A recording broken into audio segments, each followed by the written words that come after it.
आप सभी भाई-बहनों का आध्यात्मिक ऑक्सीजन की लघु ज्ञान संदेश कक्षा में एक बार फिर स्वागत है। आज की चर्चा सुख और दुख 2 अलग-अलग स्थितियों पर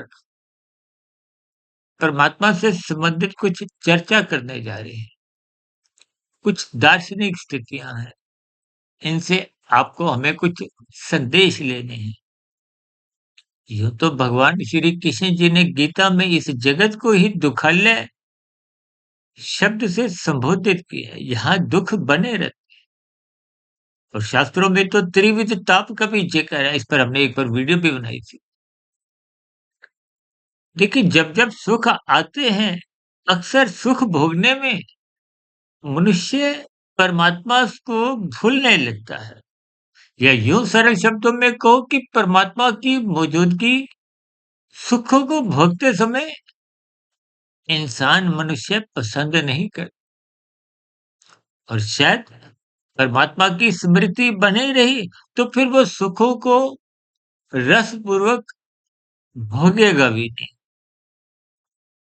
क्योंकि परमात्मा की स्मृति रहने से कार्य कारण के बीच का जो एक संबंध है, देखिए सुख और दुख ये एक कार्य है। इसके पीछे का कारण आपके हमारे कर्म होते हैं।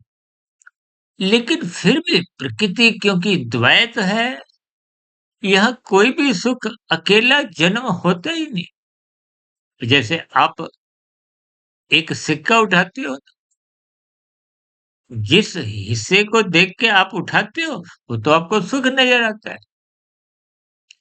लेकिन उस सिक्के को उठाते ही उसके नीचे का जो बॉटम है, तलवा है या दुःखमय स्थिति है, वो आपको उस समय विशेष में नज़र नहीं आती। ये प्रकृति द्वैत है। सुख, दुःख, गर्मी, सर्दी, दिन-रात,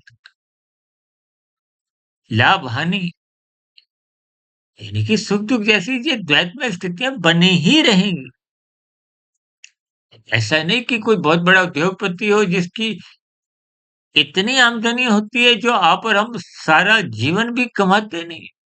लेकिन दुःख तो उनके जीवन में भी है।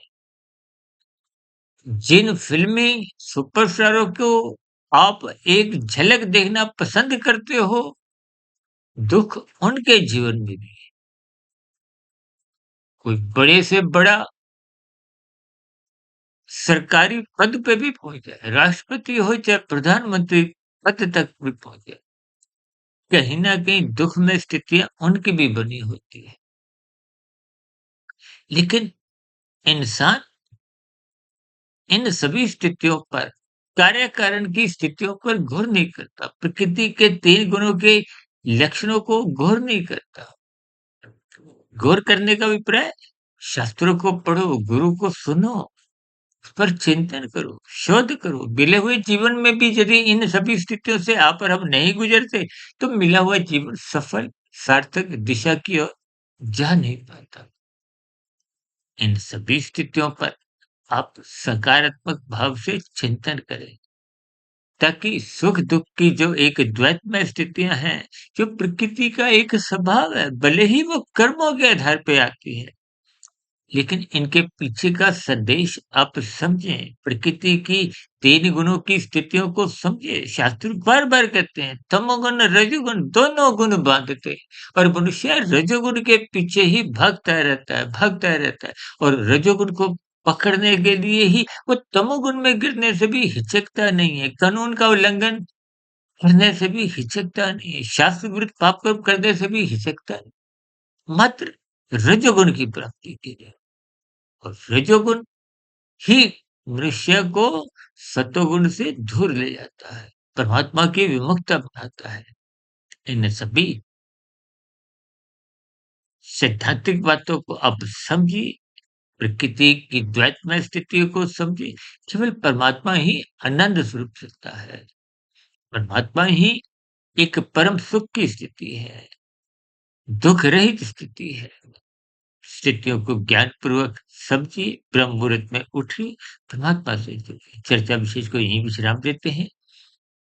फिर मिलते हैं शाम को ब्रह्म मुहूर्त शाम को सर्व ज्ञान वृक्ष की प्रश्नोत्तर ज्ञान कक्षा में और कल सुबह ब्रह्म मुहूर्त ज्ञान उपदेश कक्षा में किसी गंभीर विषय के साथ और साधारण स्थितियों में शॉर्ट्स के ज़रिए कुछ लघु ज्ञान संदेश अपनी आध्यात्मिक उन्नति के दरवाजे खोलिए ताकि मिला हुआ जीवन सफल हो, सार्थक हो।